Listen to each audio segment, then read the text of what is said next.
And with that, let's now shift focus over to Tamil Nadu. In a major jolt to the Stalin government in Tamil Nadu, the Supreme Court has now allowed the RSS to conduct a route march across the entire state. A special bench precedent headed by Justice Rama Subramaniam also dismissed all the leave petitions. RSS's advocate Mahesh Jetmalani contended that the argument of the march being targeted by a terrorist organization. Jetmalani also argued that it is the DMK government's responsibility to provide protection during RSS's march. Mukul Rohatgi, representing the government, said that the march cannot pass through every street in Tamil Nadu. Now, earlier the state government was wary of allowing such a march at places affected by the banned PFI organization. Remember, on 10th of February this year, the Madras High Court had allowed RSS's march and commented that protests are essential for a healthy democracy. You saw the order today. What were the arguments that were given out by the Tamil Nadu government to actually stop the RSS from taking out? At the moment, all we can say is what the Madras High Court says has been upheld, and they allowed an unconditional procession by the RSS in the 43 districts or not districts, 43 areas that they had sought permission for that procession. There were a number of counters to that. First of all, the Tamil Nadu government can't deprive people of their fundamental rights on the ground that a banned terrorist organization, is creating trouble. Secondly, all the incidents which they gave, the state of Tamil Nadu referred to, all the acts of arson, bomb throwing, etc., by PFI accused persons. Right? They were all before the ban. In fact, after the PFI ban, there had been no incidents of violence. So the Tamil Nadu government was actually, completely unjustified in it seems to be a political decision not to allow the bans. In this case, the reasons given were absurd. We welcome this judgment by the Supreme Court, and it is a slap on the DMK government, the face of the DMK government, and it is shame that this government should feel shameful, and also it should regret and apologize before the people of Tamil Nadu for trying to, insult or stop a disciplined organization's route march, their programs. There are, fundamentalists waiting to attack RSS. So it is a duty of the government to catch hold of terrorists or the persons who are trying to trouble.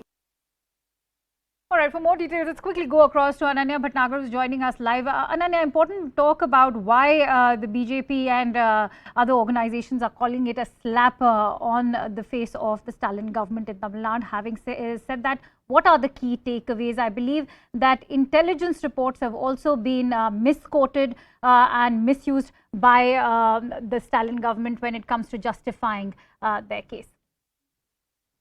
Well, the orders were very, very clear that all the SLPs have been filed by the Tamil Nadu government are actually dismissed.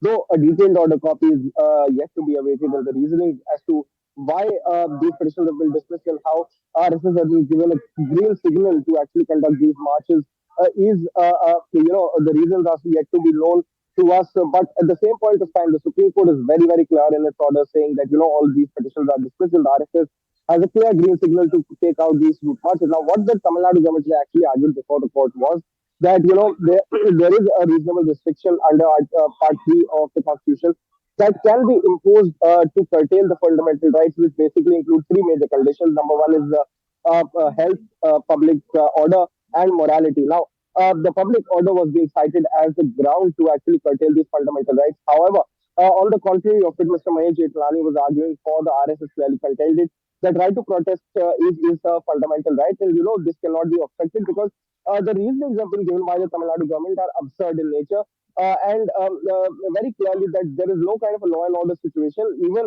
when in the previous times that these marches had taken place, on three occasions there were no kind of a violence that took place. And with regards to the law and order situation, which the Tamil Nadu government had actually argued that the PFI has been banned and there could be a law and order situation.